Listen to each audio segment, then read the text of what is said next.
Alrighty friends, so let's color another item. I'm going to color my garage, which is on the left, and once again I'm going to load that cool ruler command so that I can see where things are at.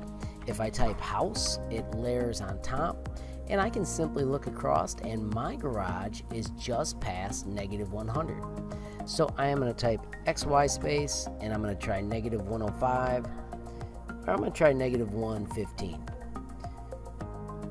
And I'm going to go 5 up in the air because remember, we cannot touch the lines. Notice I'm in a good spot, and then I can simply type fill to prove it works. Notice with the ruler there, it's in the way.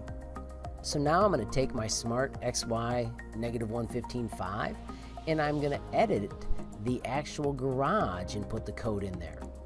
So when I type edit garage, it opens.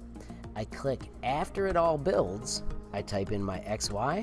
Remember, it was -115 and it was 5 high. I'm going to pick a fun color for painting. I'm going to choose 3, which is cyan. I'm going to type fill, and then I'm going to end with pen home, and I'm going to also put my semicolon and type paint garage. Now this is different than putting it in the house because it keeps my house program looking a little more clean. I'm going to type CS space house, and let's see how it turned out. Pretty nifty, eh? And then use the same trick to try and get it inside the doors. You can bring back your ruler, type your house on top so that you can see better, and just keep using that trick to move and then add the codes as you build.